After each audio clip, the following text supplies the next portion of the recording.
Fala pessoal, como é que vocês estão? Rafael Marcos Oliveira para mais um vídeo para vocês. Começando mais um episódio do podcast Futebol Moderno. Um convidado super especial, o Léo Monteiro, meu parceiro de faculdade, Léo, parceiro aqui do Porto. Tamo junto. Tamo junto, estudante também daqui da universidade, né, na fase final do mestrado. E ele estuda, né, aqui no mestrado um tema bem interessante, um tema que inclusive eu abordei na última live, né, falei um pouco, não abordei especificamente sobre esse tema, mas foi um tema que caminhou na última live, que é a tomada de decisão, qual a melhor tomada de decisão de jogador no futebol, por que ele toma aquela decisão, enfim, a gente vai conversar um pouco sobre isso hoje. E além de ser meu companheiro de mestrado, né, o Léo já tem vasta experiência no futebol. E bom, Léo, vou deixar para que tu se apresente um pouquinho, para que tu fale um pouco da tua experiência, do porquê o assunto tomada de decisão, né? O professor Felipe Casanova aqui da faculdade tem bastante influência nisso, enfim, contar um pouco sobre a tua experiência. Fala pessoal, tudo certo? Fala Rafa. Obrigadão pela oportunidade de estar falando aqui antes de qualquer coisa. Te parabenizar, né? Antes de mais nada, tenho que te parabenizar aí por dar abertura para esse assunto, né? E convenhamos, é muito difícil a gente conseguir ter um espaço para falar sobre o assunto da tomada de decisão, né? Acho que hoje todo mundo está falando, né, tomar decisão por uma questão de modernidade, por uma questão que a gente está muito evoluído nas outras valências do futebol, né?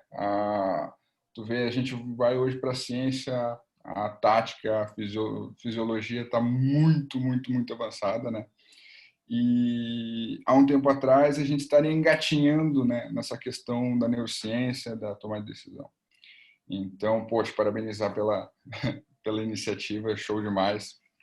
Bom, para quem não me conhece, sou Leonardo Monteiro, tenho 27 anos, eu sou aqui de Porto Alegre, Rio Grande do Sul. E a minha história com a tomada de decisão, ela foi por muita sorte também, é verdade, eu tenho que atribuir um pouco a sorte. Eu me formei em 2017 pela Universidade Federal do Rio Grande do Sul, e aí eu estava decidido que eu ia concorrer uma bolsa para treinador na Alemanha. E só que isso era 2018. Isso era 2018. Eu tinha 2017, segundo semestre de 2017 livre. E aí, cara, eu falava assim, eu tenho que preencher com alguma coisa, né? Eu tinha recém saído do São José, aqui, o clube que hoje está na Série C, né? Era auxiliar do Rafael Jacques. E aí eu falei assim, eu vou ter que preencher esse semestre aí. E aí eu fui na Barça Innovation Hub, né? Da Barça Universitários. E aí eu queria fazer 6 cursos, né? E aí eu falei, cara, os 6 cursos não vai dar. Eu vou fazer um, né? E aí, cara, aquelas coisas de 6 cursos, eu falei assim, eu vou fazer neurociência e treinamento esportivo, que eles chamam, né? Neurociência e treinamento deportivo. E aí eu meti a cara ali, né? Tinha avaliação toda semana, mais uma prova final cada mês.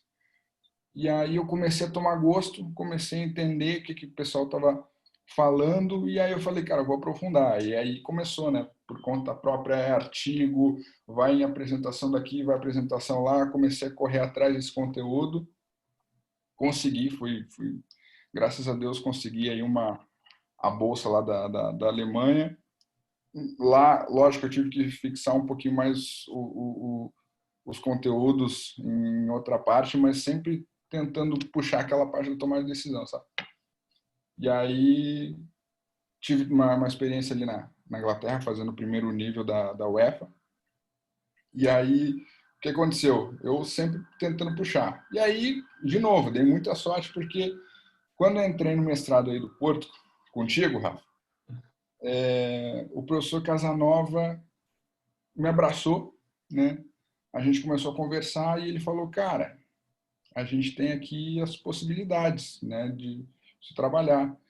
E aí ele começou a apresentar o lado da visão na tomada de decisão, né? A visão como análise, sabendo que a lógica da tomada de decisão é constituída de análise, escolha e execução. Vamos escolher a parte da análise, né, para trabalhar. E aí a gente começou a bater em cima. E, bom, eu estou, na verdade, aí há 2 anos vindo com uma cacetada de material, né? Trocando muita ideia também com o professor José Afonso, que sabe muito dessa área. Trocamos muitas figurinhas. Então é isso, foi assim que começou abençoar com a tomada de decisão e que em breve, já vou até lançar um spoilerzinho aí, em breve vou estar disponibilizando um material que eu acredito ser no mínimo interessante. Olha aí, em primeira mão, show de bola, show de bola. Léo, entrando já no tema propriamente dito, né? Tu falou sobre o processo de analisar, né? Ou seja, seria a visão como um input, né? Daquilo que é a, a informação que ele vai precisar processar para depois escolher e aí sim executar, né? Então, Exato.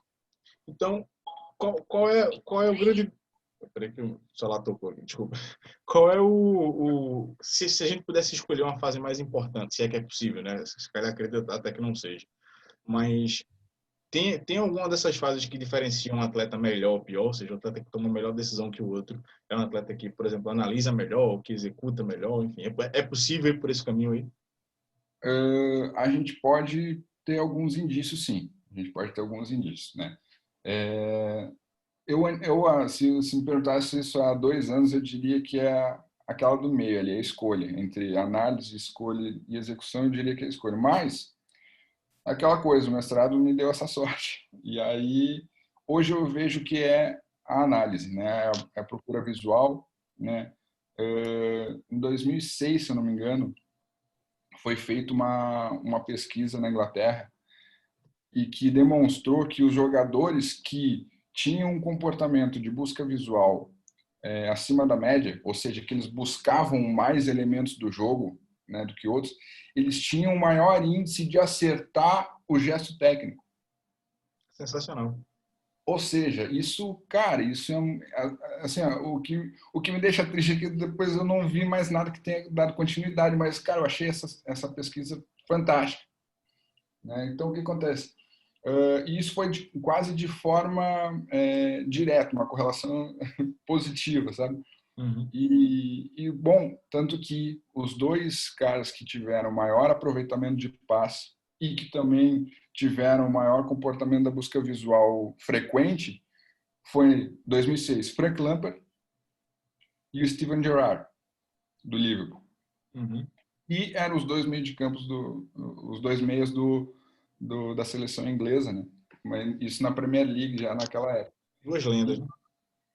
Então, exato. Então, assim, eu acho que é bem interessante para a gente começar a pensar até no treinamento o quanto que o jogador está analisando esse entorno, né? Porque isso pode ser determinante para o sucesso dele. Exato. Então, essa informação que tu traz é bastante interessante. Ou seja, eu consigo diferenciar, por exemplo, na captação ou na formação do atleta, se aquele atleta tem, por exemplo, o comportamento intuitivo de quebrar pescoço, de mapear ambiente, de buscar referências visuais diferentes, isso é um indicativo, né? Isso é um aspecto que indica que ele provavelmente vai ter um nível de sucesso maior nas ações, né? É óbvio que isso também vai passar pela qualidade técnica dele, mas quando a gente chega no nível competitivo, que é todo mundo muito parecido, né? Muito parecido e muito diferente ao mesmo tempo, mas tá todo mundo na mesma prateleira, isso pode ser um diferencial gigante, né? Eu Exatamente. me lembro daquele estudo do Xavi, acho até que esse estudo é do Casanova, né? Que ele mapeou a quantidade de vezes que o Xavi virou o pescoço no jogo, né? Ele viu que o Xavi tinha um nível de acerto muito mais alto, ele virou o pescoço muito mais vezes no jogo, né? Sim, foram 800 e alguma coisa o chave, né? O segundo tinha metade, se não me engano. O segundo cara que mais fez tinha, sei lá, na média, né? Tinha Sim. 500 e alguma coisa. Realmente esse comportamento da procura visual, a gente está vendo que realmente ele traz uma característica para o jogador, né? E ele pode ser indicativo de um futuro sucesso. Porque o que acontece? A escolha, bom, vai ser baseada nessa análise, né? Se a gente fosse continuar na nossa linha de raciocínio. E, bom, a execução, ela muitas vezes, a execução às vezes ela tende a ser um pouco confundida com a tomada de decisão. Se o jogador acerta o gesto técnico, ele acertou a decisão, ou se ele errou o gesto técnico, ele errou. Não é assim tão, não é tão paralelo assim, né, as coisas. Mas enfim, então o que acontece? A questão da execução dele, bom, isso é algo da própria parte técnica, mas isso não quer dizer que ele não tem ali um potencial, né? Se ele analisa o entorno, se ele está constantemente querendo mapear o jogo, isso já demonstra ali que ele tem algo a se desenvolver. Sim, show de bola, show de bola. Eu costumo dizer, né, que existem 3 velocidades no futebol: a velocidade de execução, a velocidade de leitura e a velocidade de decisão. Acho que passa muito por isso aí que tu está falando. E muitas vezes um jogador ele pode ser rápido para acelerar, ele pode ser rápido para se deslocar, mas ele não é rápido para ler, também não é rápido para decidir, né? Isso explica muitas vezes porque um zagueiro que é considerado, em situações de recuperação da profundidade, um zagueiro que é considerado lento, ele consegue chegar sempre na frente. Ele é lento, né? Mas por que ele está sempre num duelo contra um extremo rápido, ele chega sempre na frente? Ele não chega na frente porque ele se desloca rápido, é porque ele lê antes, né? Então ele lê de maneira mais rápida. E se ele lê de maneira mais rápida, ele decide antes também. E muitas vezes o extremo não, né? Muitas vezes o extremo nessa situação que eu estou exemplificando não vai bem por aí. Eu me lembro, por exemplo, do Godin, faz isso muito bem, é um zagueiro lento, mas um zagueiro que lê muito rápido. O Miranda faz isso muito bem, enfim, entre outros. O quão impactante é na velocidade das ações ou na velocidade da execução a capacidade do atleta ler antes e decidir antes, na tua opinião? Ou seja, o atleta consegue tirar essa diferença de fato de velocidade, de ser mais lento que o outro no deslocamento, porque ele decide antes? Eu acredito que assim tem duas questões nessa mesma resposta. Bom, sobre a questão da velocidade de tu ter ganhos, né, na velocidade, sem dúvida. Um jogador que percorre 10 metros em meio segundo e outro que percorre em 0,6 segundos, ele já tem uma vantagem, né? Então, assim, é uma fração de segundo. O futebol ele é decidido nessa fração de segundo. E às vezes tu lê, se eles têm uma divisão, se eles têm uma diferença de um segundo para percorrer aquela distância, se tu lê meio segundo antes, tu consegue compensar, né? Porque essa leitura ela vai te dar essa ferramenta, né? Óbvio que isso demanda muita experiência, né? Isso demanda experiência do jogador. A gente não pode achar que com 14, 15 anos tu já vai ter. Pode ser, sim, mas é raro, né? É difícil, porque existe um processo, né? E esse processo ele é natural, é da experiência. A segunda questão, né, é a velocidade do raciocínio. Essa velocidade do raciocínio, por isso que eu falei assim, ali no início, né? A gente há 2 anos a gente estaria engatinhando. Hoje, graças a Deus, a gente já está dando os primeiros passos. E espero que daqui a 10 anos a gente já esteja correndo uma maratona do ponto de vista científico, né? Uma das questões que me chamou muita atenção é que a tomada de decisão ela já começa a ter as suas vertentes, né? E uma delas é a vertente heurística, que se chama, né?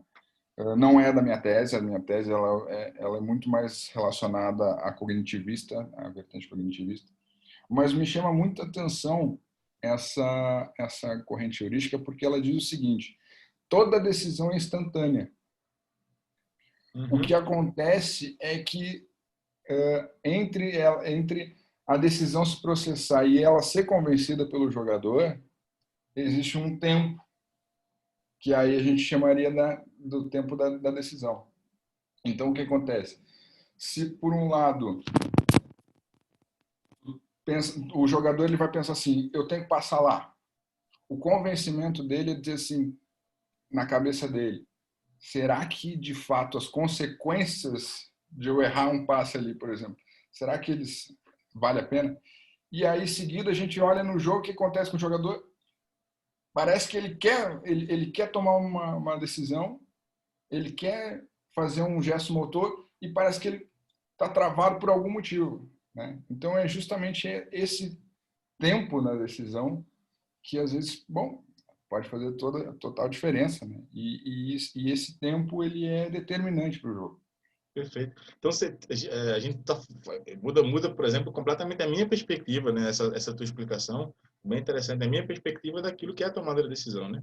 Porque eu funcionava muito nessa lógica do ele vai ler, interpretar aquilo que ele está lendo, depois que ele interpretou, ele decide, depois que ele decide, ele executa. Então, o que tu está me dizendo, né, do ponto de vista heurístico, ele já decidiu, e aí ele vai se convencer se aquela decisão que ele tomou é a melhor decisão ou não, medindo as consequências daquela decisão, né? Tudo isso numa fração de uma sinapse, digamos assim. Exato, exatamente. É uma perspectiva completamente diferente. Exato. E aí a gente começa por isso que eu gosto da tomar de decisão, do assunto tomar de decisão, porque a gente vai ter que começar a ramificar para as outras áreas. Por isso que também é interessante essa questão do equilíbrio psicológico do atleta.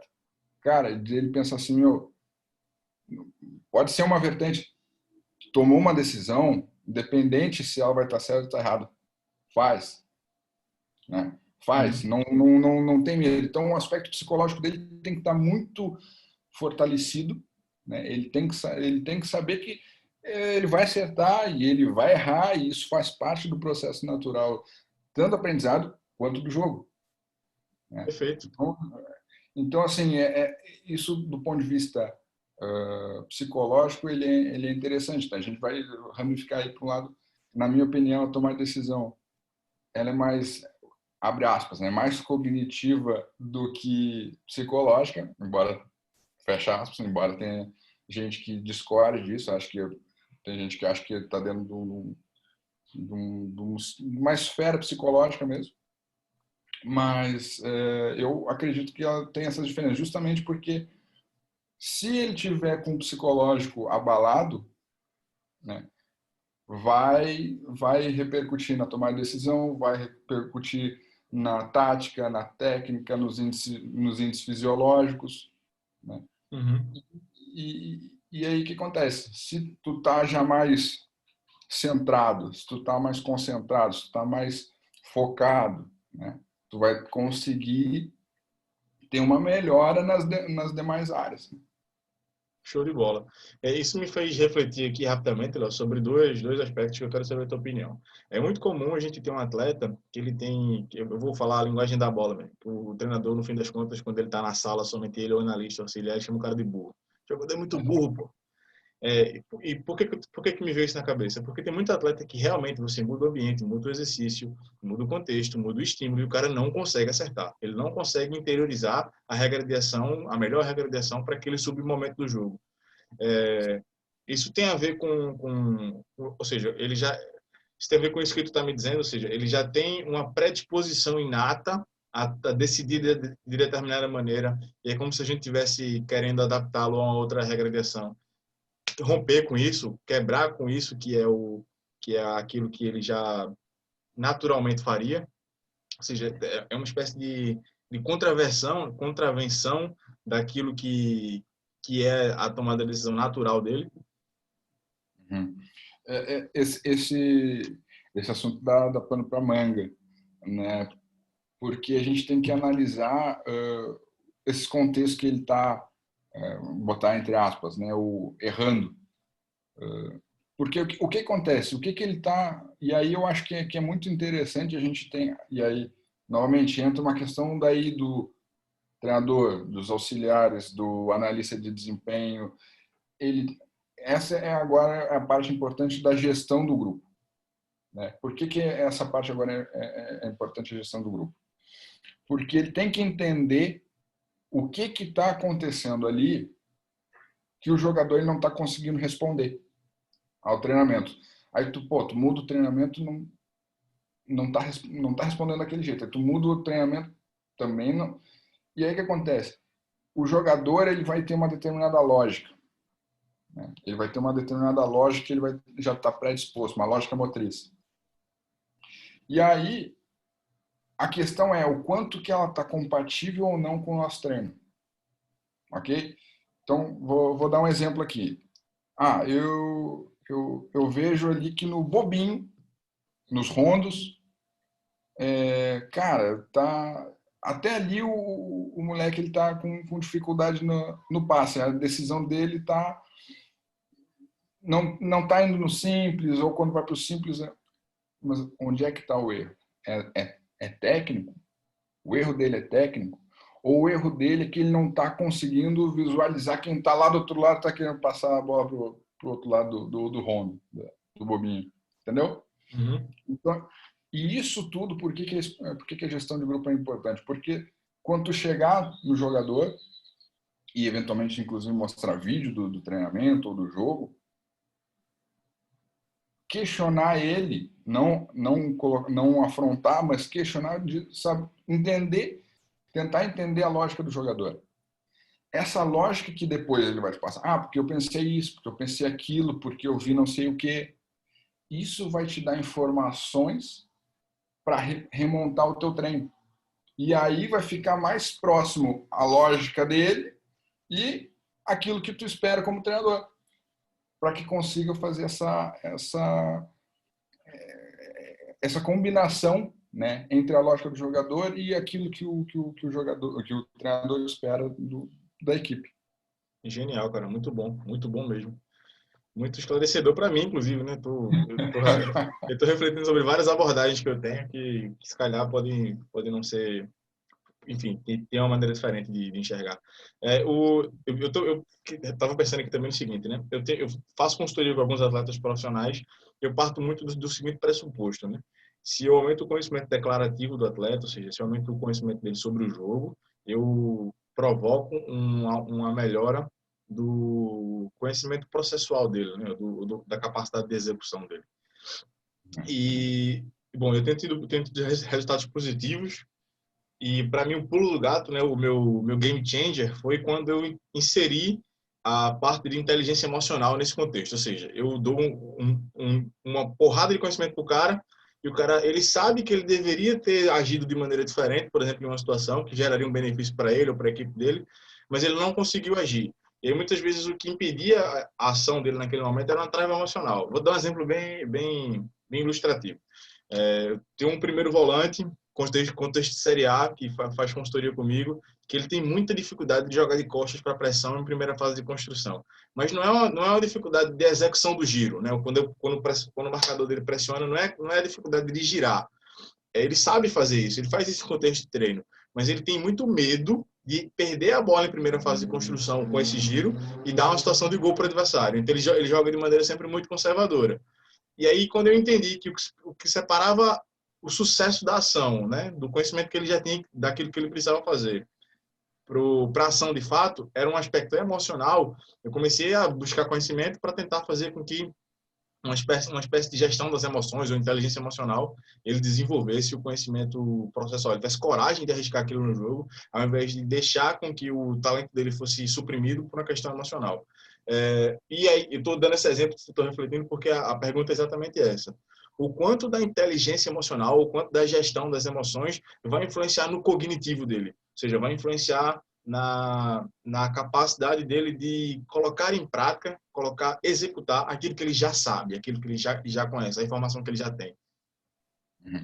Isso aí eu vou entrar um pouquinho na neuroanatomia, porque assim, é 100%, tá? É 100%.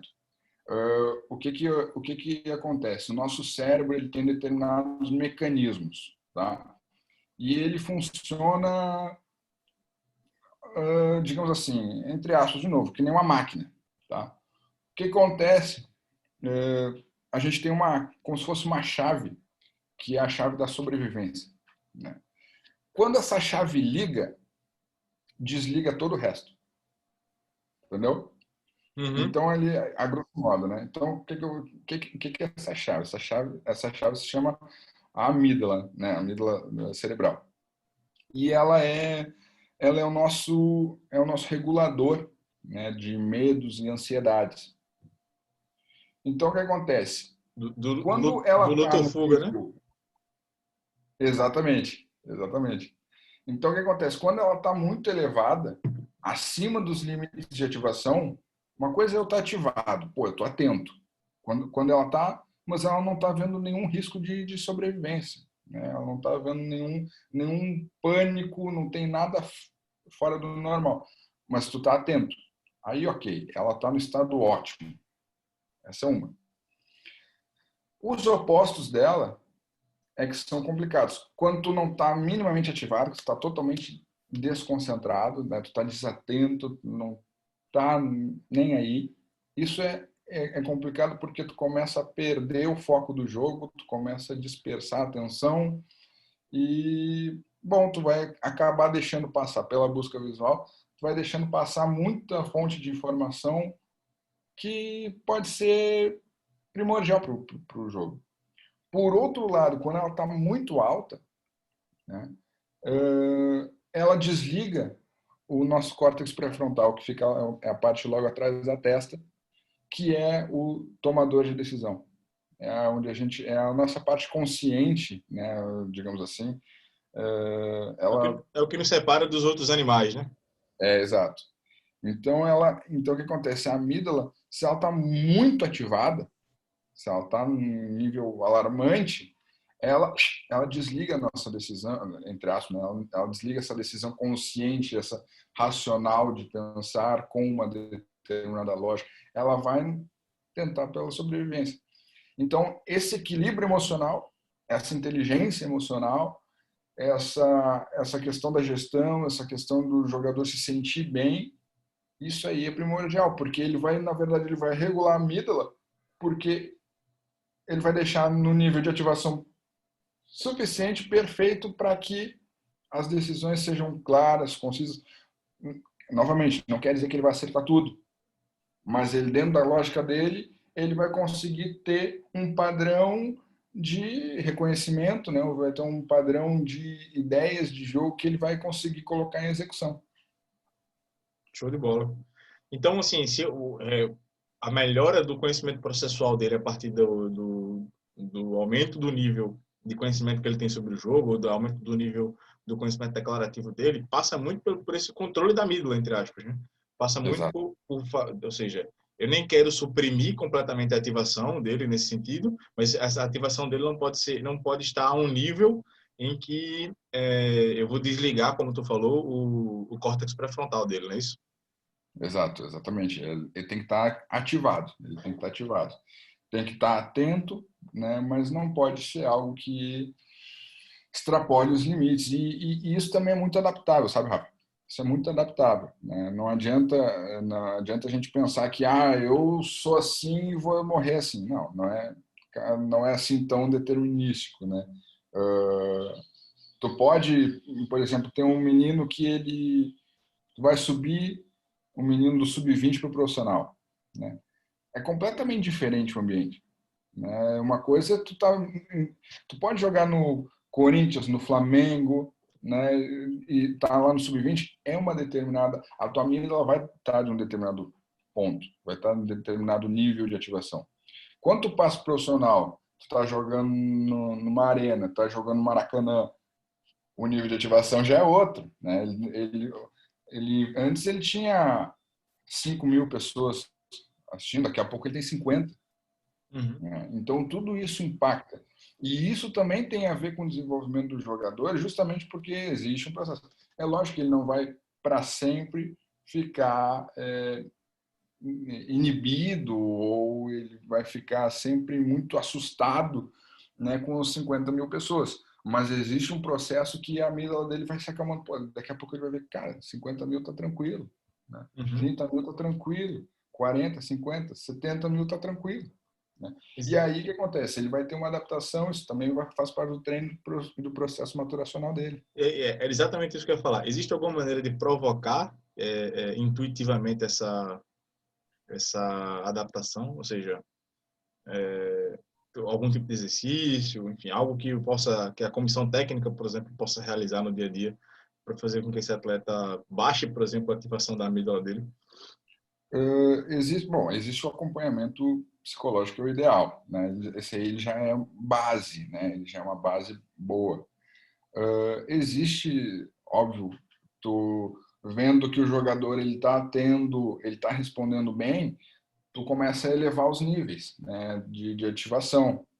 Então, assim, é interessante ver a resposta do jogador, né? Porque a gente também é muito complicado, a gente não pode também queimar etapas. Isso que eu acho interessante. Ele não pode queimar etapas, porque formação ela não acaba com 18, 20 anos, né? A Exato. formação ela é contínua. E tu vê, tem jogadores que encerram carreiras e eles ainda acreditam que poderiam melhorar algo.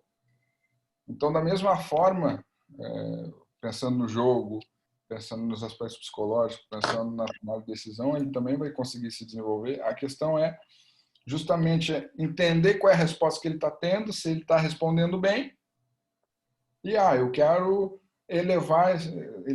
Começou a ficar fácil para ele. Bom, tem que tirar também da zona de conforto, né? Joga para cima. Entendi. Então, isso é interessante também a gente levar em consideração. Isso serve para passagem do sub-20 para o profissional e passar do sub-15 para o sub-17. Show de bola. Eu vou também, uma curiosidade que é minha particular. Alguns atletas que eu tenho atendido, eles falam sobre uma coisa que melhorou, muitos não, alguns, e eu percebo que isso está cada vez mais crescente, que melhorou quando eu trago à luz, né, diz, cara, é o seguinte, tu tem um nível de conhecimento declarativo, esse nível de conhecimento declarativo, ele mais ou menos vai nortear a tua margem de possibilidades no jogo. Se tu aumenta o teu conhecimento, tu aumenta é como um canivete suíço que tu só usa 2 peças. Se tu aumenta o teu conhecimento, tu vai passar a saber utilizar mais peças do canivete suíço.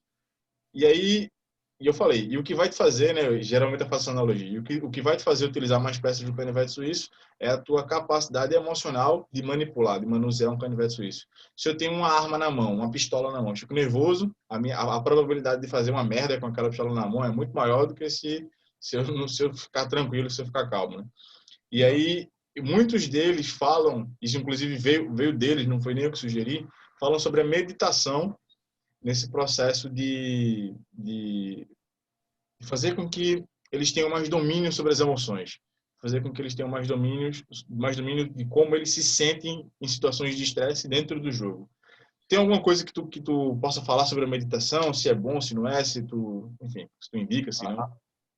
A meditação, ela é uma ferramenta interessante para a ativação do córtex pré-frontal. Tá? Novamente, córtex pré-frontal onde mora a tomada de decisão. A meditação em si, né, eu vou abrir um pouco mais. Aquilo que a gente tem como meditação, né, é o fato de se concentrar, né, conscientemente em um determinado ponto e ali continuar. Esse exercício para o cérebro ele é muito rico. Se a gente for pegar estudos de meditação não só com atletas, mas também com atletas, existe uma forte ativação do córtex pré-frontal. Né? Tu tem ali entre aspas, um desgaste, né, do ponto de vista cerebral. Lembrando que o cérebro é um órgão, não é um músculo. Né? Às vezes a gente tende a muscularizar. Pô, meu cérebro vai ficar cansado. Cara, calma, isso é uma outra questão. Mas é um órgão, ele não vai ter cãibra que nem o bíceps. Exato. Mas, então, assim, ele vai ter ali assim, um determinado nível acima do normal nessa questão da ativação. Além dele produzir começar a acalmar os níveis da amígdala. Uma outra questão, né? Se fala também na representação ideomotora, que particularmente também vejo como uma meditação, que é aquele momento em que tu está completamente tranquilo, né? Tu pode estar sentado, deitado, em pé, mas o momento de fechar os olhos, se concentrar no que tu tem a fazer no jogo, né? Isso também é uma meditação. Né? A gente foge um pouquinho daquela convencional, mas isso é uma meditação em relação ao jogo. Né? E isso aí já se mostrou que tem muitos resultados, já demonstrou resultados positivos, né? Representação de motor. Mas tem uma questão, uma atenção. Tem essa representação ideomotora, ela é muito fácil de se perder no processo. Tá? Por exemplo, tu vai ganhando o jogador, imagina que tu é o extremo direito. Então imagina tu no confronto de 1 para 1, né? Como é que vai ser? E não tem problema na velocidade da tua imaginação, tu não tem que pensar que tu tá fazendo... Não, pode ser de forma lenta, pode ser em câmera lenta mesmo, para realmente ter esse processo de mentalização do jogo. Isso sim, isso já adianta, isso já tem alguns estudos que comprovam que a representação ideomotora ela faz diferença no desempenho. A questão é também dar liberdade, até nesse sentido, dar liberdade para o jogador criar, né? Porque o que acontece? Tem alguns profissionais que usam, por exemplo, a representação ideomotora. E digo isso por saber, né, de profissionais que já utilizaram, mas que às vezes as informações elas passam só até metade, e aí tu pega aquele conteúdo e tu esquece a outra metade. Então, por exemplo, como é que foi que tu fez 1-1? E ele vai te descrever, né? Ou só imagina 1-1. Mas aí quando tu pede para descrever, quem está guiando a representação ideomotora diz assim, tá, mas tu errou agora. Porque aquilo ali quebra a representação ideomotora. E existem profissionais que fazem isso, né? Eles para te refazer, ele diz assim, tu errou, né? Então, isso quebra essa representação ideomotora. É bom tu deixar fluir, ok. Outra situação. Ou então outro 1-1. Qual é a outra forma que tu pode fazer?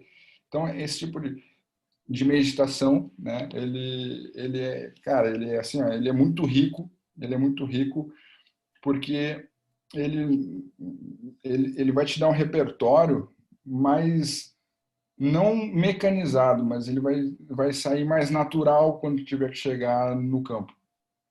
Show de bola. Tu falou sobre a representação ideomotora, eu lembrei do Batistuta falando muito sobre isso, cara. Falando que ele ia para o jogo no dia anterior, no ônibus, né, já não lembro bem. Ele ia mentalizando as características do zagueiro, né, quem era o zagueiro que ele ia enfrentar, como é que ele ia poder tirar proveito da vulnerabilidade dele. Aí ele imaginava ele fazendo um gol na vulnerabilidade do cara. Pô, eu sei que o cara é lento para girar para cá, então imagine eu orientando um domínio para cá, finalizando no canto do goleiro. Então ele já tem essa. Eu lembro que quando eu vi esse cara, brutal, isso aqui é fenomenal. E é o Batistuta, não é o Leonardo que está falando. Exato. É um cara que fez pouco gol na carreira, né? Um pouquinho, fez meia dúzia de gol, eu acho. Pois é. Léo, e deixa eu te fazer mais uma pergunta que é o seguinte.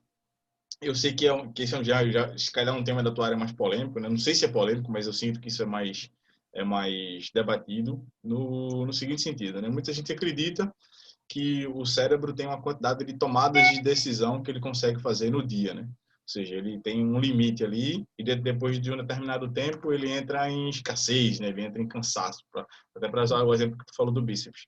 E já percebo que tem muita gente que fala que não, que isso é plástico, que se for assim, um jogador que jogou futebol de tarde e de noite, ele não consegue sobreviver, porque ele já tomou durante o jogo todas as decisões que ele tinha para tomar. Então, eu já vi, cara, em concentração, não deixar jogar baralho, dominó, videogame em dias anteriores ao jogo, no dia anterior ao jogo, porque isso ia gastar a quantidade de tomada de decisões que o atleta ia ter no jogo, sacou? E aí eu quero saber a tua opinião em relação a isso. O que é que tu acha? De fato, tem uma quantidade de limite? Ou isso é conversa para boi dormir, como a gente falou no Nordeste? Olha, não tem esse limite, não tem esse limite. Até porque eu sempre, quando eu vou fazer alguma apresentação, algo assim, eu sempre digo assim: imagina que eu passo do meu limite.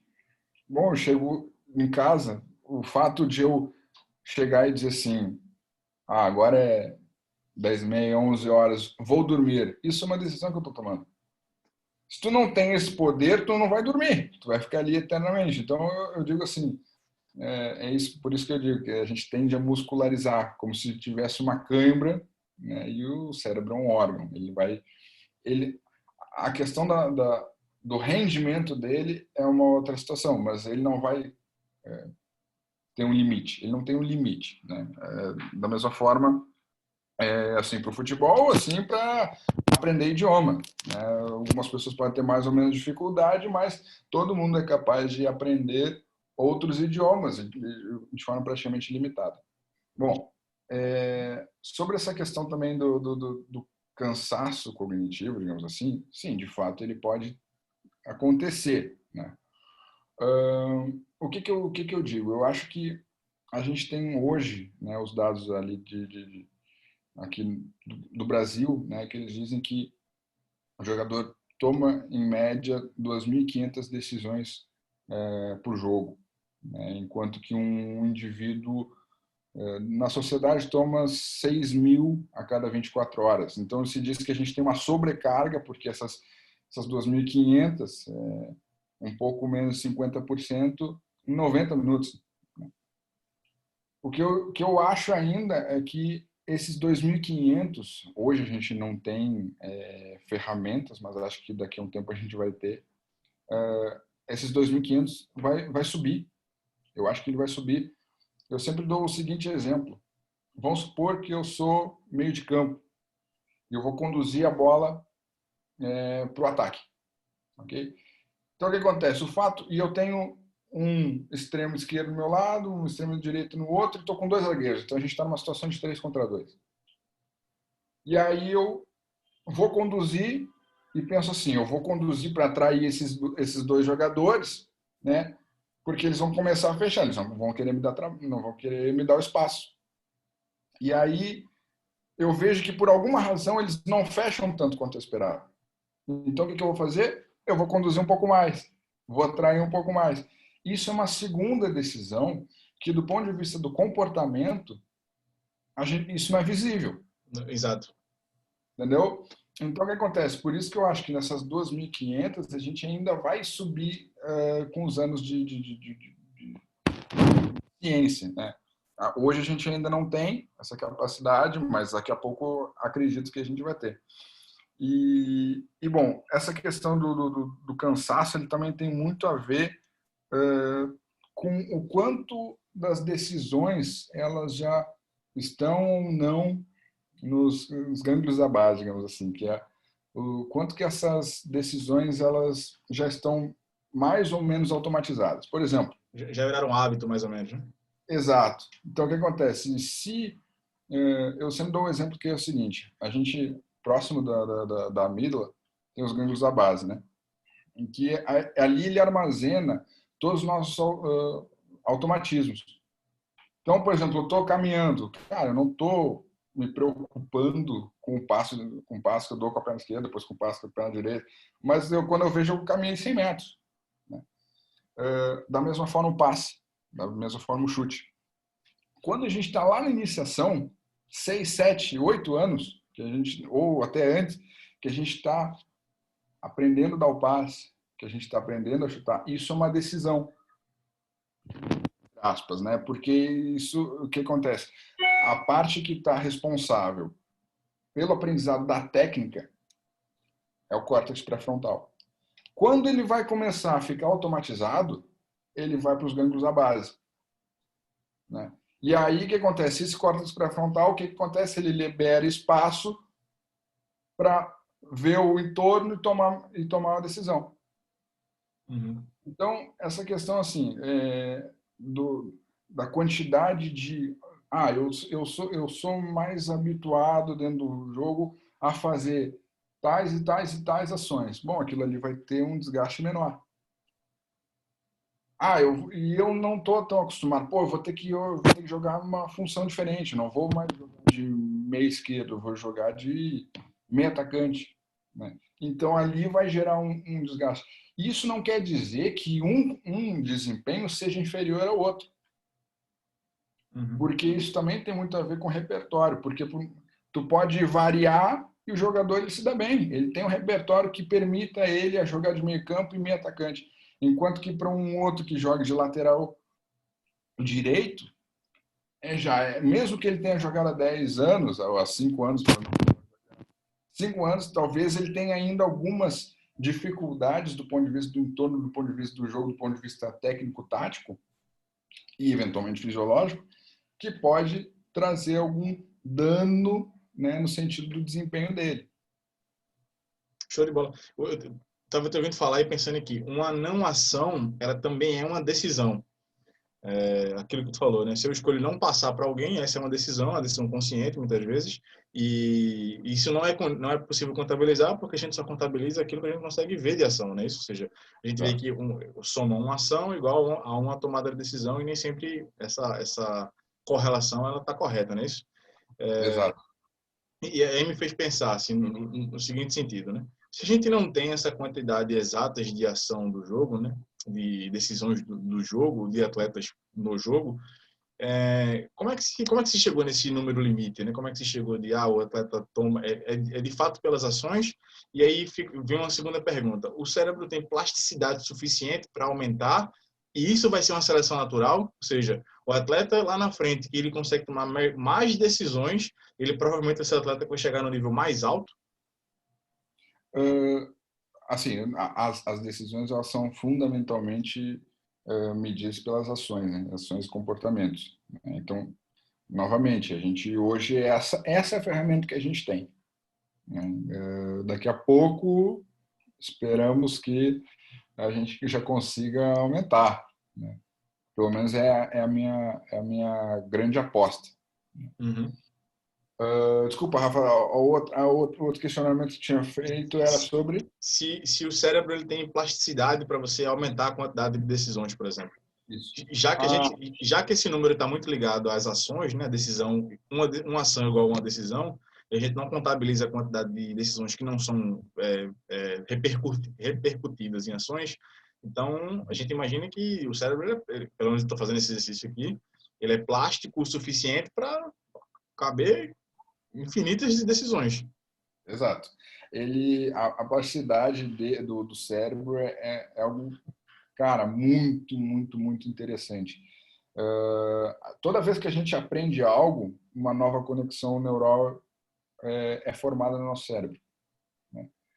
Nós temos cerca de 100 bilhões de conexões, né? No nosso cérebro. Então, assim, é muito conteúdo. É muito conteúdo. E esse conteúdo, ele não é diferente. Às vezes a gente pensa, conteúdo é conteúdo da matemática. Não, o conteúdo é do jogo, conteúdo do treino, do aprendizado ali. Quando eu crio um contexto de treino, o que eu estou provocando? Qual o aprendizado que eu estou tendo ali? Né?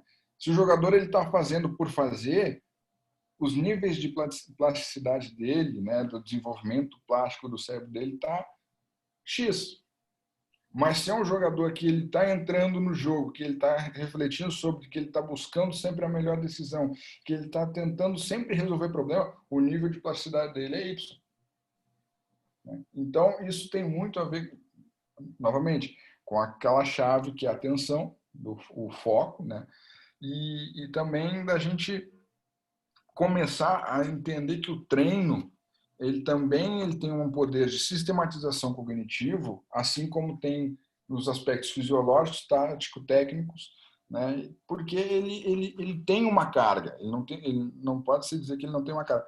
Ele tem uma carga, por isso que o jogador aprende, por isso que ele tem neuroramificações, por isso que, né, a plasticidade do cérebro se desenvolve, e isso vai fazer com que ele tenha um acervo maior de opções. Então eu digo assim, tá, mas eu vou treinar sempre no método global? Não, o treino técnico ele vai te dar ramificações justamente para quando tu precisar usar uma técnica X ou uma Y ou uma Z, essas neuroramificações elas vão te disponibilizar isso. Eu vou dar um passe, com o lado interno, com o lado externo, para fazer uma. Teve até um lance no lateral da Juventus, se não me engano, que ele deu uma fatiada na bola com o lado externo e a bola saiu certinha para o extremo. Né? O que acontece? Aquilo ali também é uma decisão. Né? Às vezes a gente acha que a execução, naqueles 3 passos, da análise, execução, análise, eleição e execução, a gente acha que os 2 primeiros são cognitivos e o terceiro é só motor. Não, o terceiro também é cognitivo. Então, o que acontece? Sim. O trabalho técnico ele também vai te dar isso. Né? O analítico ele também vai te dar essa oportunidade. Porque tu vai começar a aumentar a tua gama de possibilidade, porque quando o futebol te der, aquele contexto te der um problema, as formas como tu vai selecionar o problema, a forma como tu vai responder, tá completamente ligado às tuas experiências, né? Aos teus recursos, né? E a forma como tu vai responder do ponto de vista do equilíbrio mental. Show de bola, show de bola. Sensacional, Léo. Sensacional, cara. top demais, velho. Vou, vamos entrando na parte final aqui. Vou te fazer uma última pergunta, te pedir uma dica. Bom, quem está nos ouvindo agora, se quiser, que está nos ouvindo e nos vendo, né? Quiser, sei lá, ler alguma coisa e, enfim, inicie nesse assunto. Seja uma leitura de entrada, digamos assim. Pode ser um livro que não seja relacionado a futebol, pode ser um artigo científico, enfim, a literatura que tu quiser indicar. O que é que tu indicaria? Bom, aí eu vou assim, vou começar então respondendo diretamente. Eu tenho os autores, eu gosto de citar autores, sabe? Sim. E acredito que tem um trabalho muito interessante. Primeiro, o pai da tomada de decisão, o Mark Williams, né? Em inglês, trabalhou na Universidade de Liverpool, trabalhou muito tempo com futebol, e os artigos dele, né, são muitos, né, mas tem alguns que são bem básicos mesmo. Eles têm bastante ideia interessante ali para quem quer embasar. O professor Casanova, ele tem essa questão da procura visual, né? É um orientador, mas não é por isso que eu vou deixar de citar ele, pelo contrário. Ele tem bastante material sobre procura visual, acho interessantíssimo, né? As dicas de antecipação que ele dá, ele fala muito sobre antecipação, né? O professor Mário de Santo, que foi o que coordenou o curso da neurociência lá do Barcelona, ele é muito bom. E aí eu entro em dois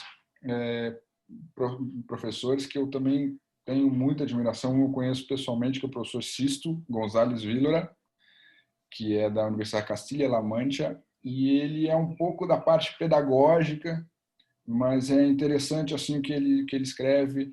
Ele tem muita relação com o Brasil aqui, né? Ele é um professor muito bom, além de uma pessoa incrível. E também o André Roca, que ele fala um pouco da criatividade tática. Eu acho, cara, o André Roca é um cara fantástico. Eu gosto também.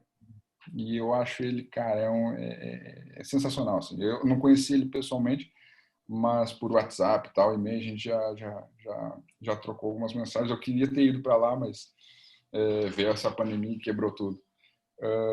E assim, eu vou já dar aqui alguns spoilerzinhos, né? Porque eu tô aí com um trabalho que estou terminando agora do mestrado e na sequência vamos disponibilizar aí alguns.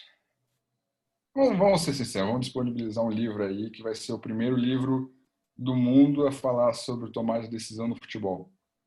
Eu pesquisei, antes de escrever ele, eu pesquisei em inglês, espanhol, alemão, francês, italiano, português, óbvio, e não vi nenhum. Tem de neurociência esportiva, isso tem, mas um livro que fale especificamente sobre tomar decisão no futebol não tem. Eu falei, estava conversando com um amigo meu, Felipe Endres, hoje auxiliar da Chapecoense, um grande amigo meu, e muitas vezes ele me encorajou assim, eu ficava pensando, pô, será? Daqui a pouco, quer saber, cara, eu vou escrever. E aí foi muito bom, assim, porque quando eu vi, eu estava escrevendo, e não parava de escrever, e eu falei, cara, eu vou colocar 99% das coisas que eu aprendi nesse tempo todo sobre tomar decisão, vou colocar nesse livro. E, cara, com certeza, assim, para mim foi muito bom fazer uma obra, já está na primeira revisão, né? E, cara, eu não por ser meu, mas indico, eu estou fazendo ele de uma forma que vá bem do básico, né, até o mais complexo, né, desde o que é cada área cerebral para dar um panorama, assim, né, o que a gente está falando, por que se tem esse mecanismo da decisão no ser humano, no jogador, por que, né, quais são os modelos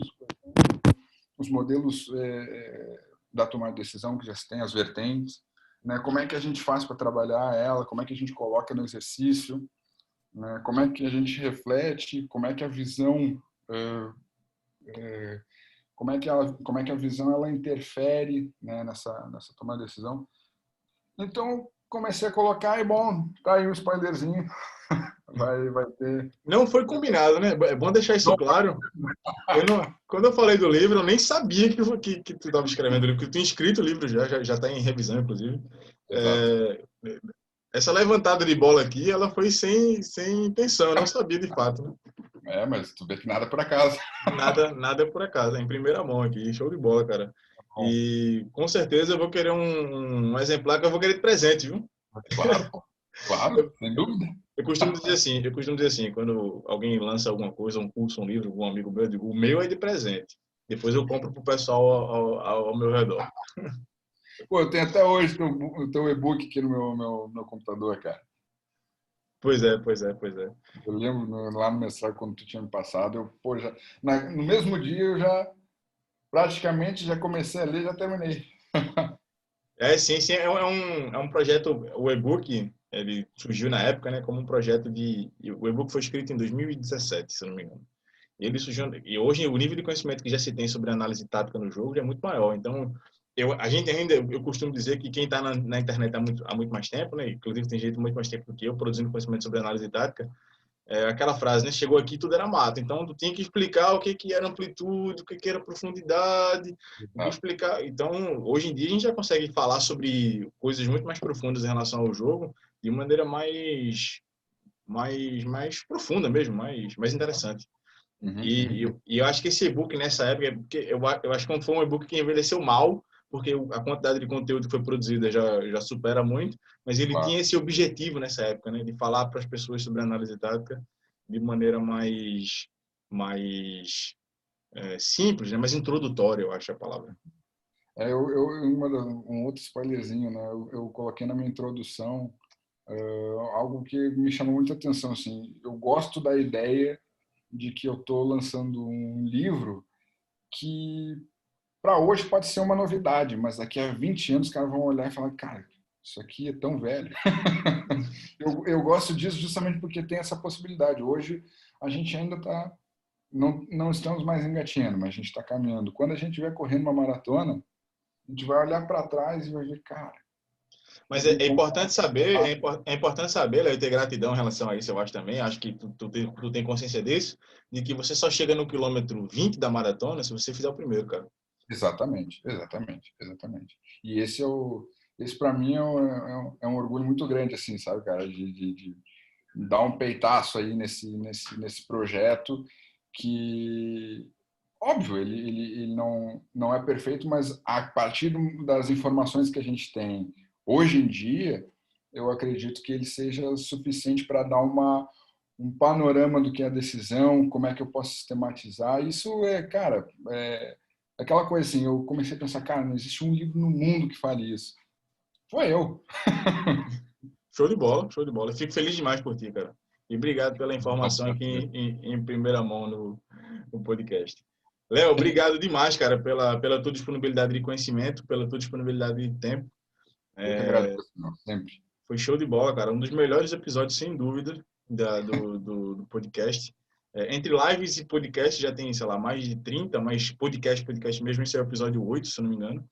E, cara, foi um dos melhores, sem dúvida nenhuma, cara. Show de bola pra caramba. Obrigadão. O pessoal Fico que lisonjeado e, cara, te agradecer muito, porque eu sei que o teu canal, tua página do Instagram, ela é sempre muito concorrida. E, cara, eu fico lisonjeado de estar aqui hoje falando sobre esse assunto. Eu até peço desculpa, porque eu demorei muito, eu demorei muito nas respostas, mas é que eu sou muito empolgado com esse assunto, sabe? Mas eu acho que a ideia é essa mesmo. Foi bom pra caramba, porque o pessoal que assiste a gente, né, que assiste o podcast, é um pessoal que quer conteúdo complexo mesmo, que quer isso mesmo, quer resposta longa. Acho que a ideia é essa mesmo. Exato. E, bom, se possível, já vou deixar aqui. Eu, eu deixo sempre, eu gosto de deixar os meus contatos abertos, Claro, claro, porque, sim, sim. cara, pode vir alguma dúvida, pode vir curiosidade, pode vir zilhões de coisas, zilhões de coisas. E, cara, eu sempre falo assim, cara, eu tô sempre aberto a conversar, principalmente sobre aquilo que eu sei um pouquinho mais. Tô brincando. Mas principalmente eu sou aberto a falar sobre futebol, sobre o que vier sobre tomar de decisão. Gosto muito, né? E tenho eu gosto muito do debate, o que se concorda, o que se discorda. Eu acho que só assim a gente consegue ter um repertório grande, né? Então, assim, eu deixo aqui meu Instagram @leopmonteiro, e o meu e-mail é coach, coach, leopmonteiro@gmail.com. Para quem quiser, manda e-mail, me segue lá, manda direct no Instagram. Cara, eu respondo. Assim, se eu não conseguir na hora mesmo, é porque alguma coisa está acontecendo, mas em seguida eu tento responder e tá tudo certo. Show de Vai ser bola. sempre um prazer. E vai estar aqui na descrição também do vídeo, pessoal, os links, né? O link do teu e-mail, o link do teu Instagram também, para a gente Show de bola. poder divulgar. Beleza, Léo, cara. Obrigado demais e fica aqui mais uma vez, meu agradecimento. Um abraço, até a próxima. Obrigadão, até.